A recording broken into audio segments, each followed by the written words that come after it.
7h, 9h, Europe 1 matin. L'édito politique sur Europe 1 avec Le Figaro. Bonjour Vincent Trémollet-de-Villers. Bonjour Dimitri, bonjour Ombline.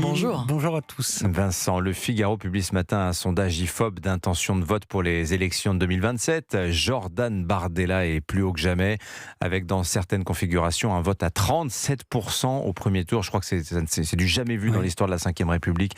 Comment vous expliquez cette progression, Vincent ? Le premier agent électoral du Rassemblement national, ce n'est pas l'immigration, pas non plus la médiocrité du personnel politique, pas la volonté d'alternance des Français, tout cela compte évidemment, mais le premier agent électoral du RN, c'est d'abord l'institution qui dresse contre elle une partie de plus en plus grande des électeurs, c'est-à-dire l'autorité judiciaire.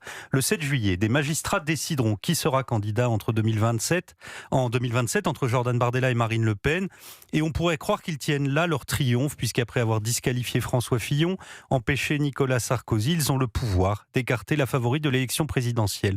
Mais ce qu'ils ne voient pas, c'est que leur corporation alimente ce qu'elle croit combattre. Ceux qui s'autoproclament défenseurs du sanctuaire de l'état de droit le mettent en péril en provoquant contre eux ce qui ressemble de plus en plus à une révolte démocratique. Le nœud de la crise actuelle se trouve là.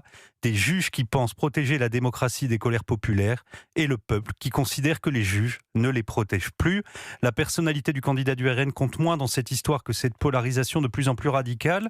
Et même les esprits modérés, et fort heureusement il en reste, qui refusent d'entrer dans cette dialectique, restent effarés quand ils égrènent le chapelet de décisions de justice invraisemblables. Alors à quelle décision est-ce que vous pensez, Vincent ? Il y a, j'imagine, l'absence d'esprit de décision dans l'affaire Liana. Évidemment, l'ombre portée de ce fiasco tragique s'étend désormais sur toutes les décisions de l'autorité judiciaire.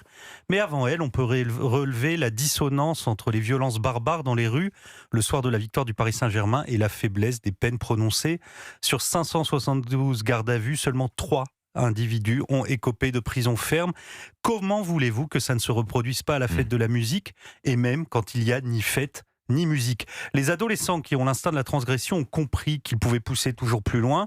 Désormais, ils se filment en plein après-midi le long du canal Saint-Martin en train de jeter des chaises de bistrot ou de poursuivre un cycliste qui a eu la mauvaise idée de passer là. C'est la forme ludique du sentiment d'impunité. La forme tragique, ce sont les bourreaux de Narbonne qui se filment aussi en train de tabasser un jeune de 17 ans et laissent Louis mort sur un chantier. La justice n'est pas directement en cause dans ces drames, mais le drame justement, c'est que la possibilité d'une sanction sévère prononcée par les représentants de l'autorité judiciaire a disparu des esprits de toute une partie de la jeunesse. En France, puisque l'État ne punit plus, tout est permis. Mais avant la justice, il y a la police qui doit maintenir l'ordre. Elle le fait le mieux possible, mais avec l'impression de labourer la mer. Les forces de l'ordre sont devenues des régulateurs du chaos. La preuve, après la fête de la musique, le Premier ministre considère que ça s'est relativement bien passé. Cela veut dire que la police a limité la casse, mais là encore, la sanction se fera attendre. Alors on nous dira que les juges appliquent la loi, ce qui est vrai. Mais quand on veut changer la loi, les cours suprêmes crient au crime contre la démocratie. Dernier exemple, Dimitri, de cette inconséquence dangereuse de l'autorité judiciaire.